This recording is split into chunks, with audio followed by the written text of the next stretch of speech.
आज गोवा में प्रमोद सावंत सरकार का होगा पहला कैबिनेट विस्तार। दोपहर 12 बजे 3 नए मंत्री लेंगे शपथ।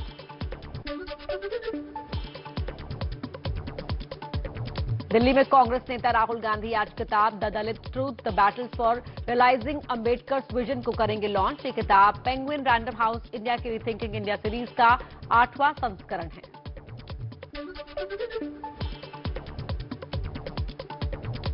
बढ़ती महंगाई पर राहुल गांधी का मोदी सरकार पर निशाना। कहा, जिस देश में शांति नहीं वहां होंगी समस्याएं। नफरत फैलाकर इकोनॉमी मजबूत नहीं कर सकते। INS Vikrant fund case. आज मुंबई पुलिस ने किरीट सोमैया और उनके बेटे नील सोमैया को किया तलब। 57 करोड़ रुपए की हेराफेरी के मामले में आज होगी पूछताछ।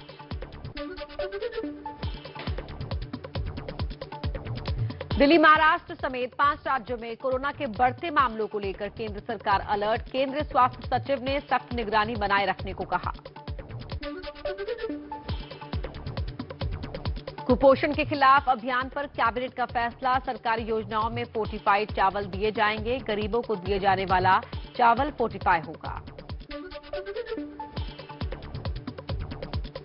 यूपी विधान परिषद चुनाव में आज बीजेपी एसपी में सीधा मुकाबला। 36 में से 27 सीटों पर होगा चुनाव। 9 सीटों पर बीजेपी के उम्मीदवार हो चुके हैं निर्विरोध निर्वाचित। सीएम योगी आदित्यनाथ के गोरखपुर दौरे का दूसरा दिन। गोरखनाथ मंदिर में पूजा करने के बाद जनता दर्शन में आए लोगों की समस्याएं सुनेंगे।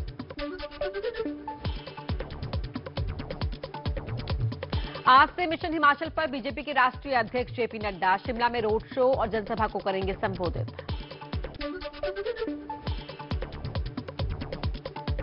हिमाचल में आम आदमी पार्टी के प्रदेश अध्यक्ष अनूप केसरी, संगठन महामंत्री सतीश ठाकुर और ऊना के अध्यक्ष इकबाल सिंह ने थामा बीजेपी का दामन। दिल्ली में जेपी नड्डा की मौजूदगी में बीजेपी में हुए शामिल।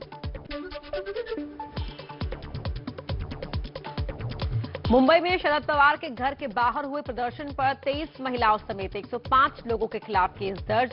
प्रदर्शनकारियों ने पवार की बेटी सुप्रिया सुले को भी घेरा था। सीएम उद्धव ठाकरे ने दिए जांच के आदेश।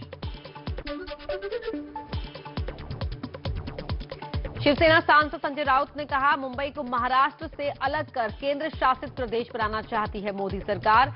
राउत का दावा, दिल्ली में अंदर खाने चल रही है मीटिंग। शिवसेना सांसद संजय राउत ने बीजेपी पर लगाया भ्रष्टाचार का आरोप। कहा, आईएनएस विक्रांत में भ्रष्टाचार का मुद्दा संसद में उठाएंगे। किरीट सोमैया ने ये पूरा पैसा जमा किया है सिर्फ विक्रांत के नाम पर और उनके बेटे ने पूरे देश भर से करोड़ रुपया है। वो पैसा पीएमसी बैंक के माध्यम से उसका मनी लॉन्ड्रिंग हुआ है। शरद यादव और राहुल गांधी की मुलाकात हुई। महंगाई और बेरोजगारी के मुद्दे पर मोदी सरकार को घेरने की तैयारी। शरद यादव ने कहा, राहुल को कांग्रेस को लीड करना चाहिए। जमीन विवाद में फंसी राज्यसभा सांसद जया बच्चन। भोपाल में पैसे के सौदे में डील से ज्यादा पैसा मांगने के आरोप। कोर्ट ने 30 अप्रैल को जया बच्चन को पेश होने को कहा। महाराष्ट्र में हो सकता है बिजली संकट। कांग्रेस प्रदेश अध्यक्ष नाना पटोले ने कहा, केंद्र की मोदी सरकार से नहीं मिल रहा है कोयला। हिमाचल में अब विधायकों को वेतन भत्ते पर खुद देना होगा इनकम टैक्स। पहले राज्य सरकार भरती थी टैक्स। हाईकोर्ट के नोटिस के बाद हिमाचल की जयराम ठाकुर सरकार का फैसला। हरियाणा की सरकार ने प्राइवेट स्कूलों को आदेश दिया है कि वो किसी भी छात्र को किसी खास दुकान से किताबें, कॉपी, ड्रेस या जूते खरीदने के लिए मजबूर नहीं कर सकते। कनाडा में भारतीय छात्र कार्तिक वासुदेव की गोली मारकर हत्या। टोरंटो में मैनेजमेंट की पढ़ाई कर रहा था गाजियाबाद का रहने वाला कार्तिक। आधी रात को यूपी सीएम ऑफिस का ट्विटर अकाउंट हुआ हैक। हैकर ने सैकड़ों लोगों को टैग कर किए कई सारे ट्वीट। काफी देर बाद ठीक हुआ सीएमओ का ट्विटर हैंडल। कर्नाटक के बेंगलुरु में बम की एक चिट्ठी से मचा हड़कंप। चिट्ठी में 6 स्कूलों के अंदर बम होने की दी गई थी धमकी। जांच में नहीं मिले बम। यूपी के सीतापुर में महंत बजरंग मुनि ने महिलाओं पर विवादित बयान देने के बाद मांगी माफी। बयान के बाद दर्ज हुआ था केस।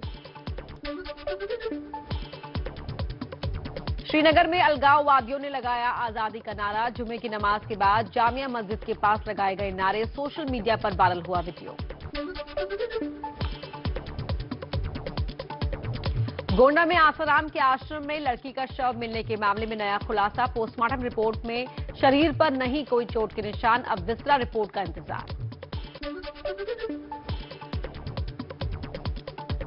कानपुर में सेंट्रल बैंक के लॉकर से जेवरात गायब होने का मामला। हिरासत में बैंक मैनेजर समेत 3 लोग। पुलिस ने की कर्मचारियों से पूछताछ। खाता धारकों ने किया था धरना प्रदर्शन। लखनऊ में बर्थडे पार्टी के दौरान बीच सड़क पर हर्ष फायरिंग मामले में 2 युवक गिरफ्तार। आरोपी मनीष तिवारी समाजवादी का पूर्व सचिव। मनीष के बर्थडे पर ही हुई थी बीच सड़क ताबड़तोड़ फायरिंग। पश्चिम बंगाल में टीएमसी नेता भादु शेख की हत्या की जांच करेगी सीबीआई। कलकत्ता हाईकोर्ट ने दिया आदेश। दावा है कि भादु शेख की हत्या के बाद ही बीरभूम में हिंसा फैली, जिसमें 9 लोगों की हुई थी मौत। यूपी के बाराबंकी में बम मिलने की सूचना से मची अफरा तफरी। रेलवे स्टेशन पर एटीएफ को मिले 5 जिंदा बम। एक बम में धमाका हुआ, बाकी को डिफ्यूज किया गया। यूपी में अब शराब बेचने के लिए खाद्य विभाग से लाइसेंस लेना जरूरी। योगी सरकार का आदेश जारी। दिल्ली के पास नोएडा में सुपरटेक ट्विन टावर को गिराने की तैयारी तेज। 10 अप्रैल को एक टेस्ट ब्लास्ट किया जाएगा। कोर्ट के आदेश पर इमारत को गिराने का काम होना है। दिल्ली में सीएनजी की बढ़ती कीमतों के खिलाफ जंतर मंतर पर प्रदर्शन। ऑटो और कैब ड्राइवर ने दी हड़ताल की धमकी।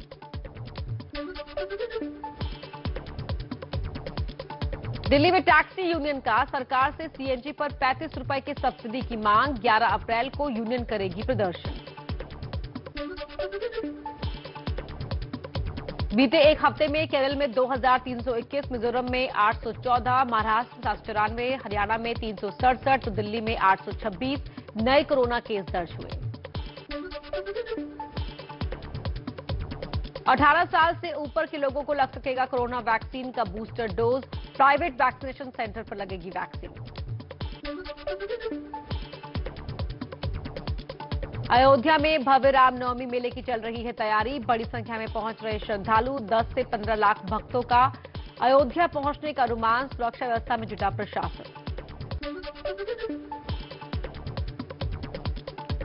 हिमाचल में गर्मी के साथ सूखे जैसे हालात। मार्च महीने में कम बारिश होने की वजह से स्थिति खराब। मौसम विभाग के मुताबिक 14 साल में पहली बार इतनी कम बारिश हुई। चलिए कुछ और खबरें देख लेते हैं फटाफट अंदाज में। दिल्ली में टूटा गर्मी का 12 साल का रिकॉर्ड। अप्रैल के पहले हफ्ते में पारा 40 के पार। प्रदूषण का स्तर भी खराब। लू और गर्मी से फिलहाल राहत मिलने के आसार नहीं। भारत श्रीलंका की मदद करने में रहा सबसे आगे। भारतीय उच्च आयोग ने कहा जनवरी से लेकर अब तक 18,500 करोड़ की दी सहायता। पेट्रोल, डीजल, चावल और अन्य माध्यमों से दी गई मदद। कोलंबो में आज शाम आम नागरिकों की बड़े प्रदर्शन की तैयारी। राष्ट्रपति राजपक्षे के इस्तीफे की मांग। श्रीलंका में सरकार विरोधी प्रदर्शनों का सिलसिला जारी। बीती रात कोलंबो के ऐतिहासिक इंडिपेंडेंस स्क्वायर पर प्रदर्शनकारियों युवाओं ने किया प्रदर्शन। देश के मौजूदा हालातों पर की चर्चा। इमरान सरकार आज धमकी वाली चिट्ठी के कंटेंट संसद में रखेगी। संसद सत्र से पहले संसदीय समिति की बैठक में डिटेल साझा करने की उम्मीद। पाकिस्तान इमरान खान के खिलाफ अविश्वास प्रस्ताव पर वोटिंग आज। भारतीय समय के मुताबिक सुबह 11 बजे शुरू होगी संसद की कार्यवाही। इमरान खान के नेतृत्व वाली सरकार गुरुवार को सुप्रीम कोर्ट द्वारा दिए गए फैसले के विरोध में आज सुप्रीम कोर्ट में एक अपील दाखिल करेगी। इमरान खान ने फिर की हिंदुस्तान की तारीफ। बोले हिंदुस्तान खुददार देश, हम हिंदुस्तान जैसी विदेश नीति चाहते हैं। इमरान खान की भारत सरकार की जमकर तारीफ करने पर विपक्षी पार्टी पीएमएलएन की नेता मरियम नवाज का बयान। कहा, इमरान को भारत इतना पसंद है तो वहीं चले जाए। 10 साल तक ऑस्कर में शामिल नहीं हो पाएंगे विल स्मिथ। मशहूर कॉमेडियन क्रिस रॉक को स्टेज पर थप्पड़ मारने के चलते लगा प्रतिबंध।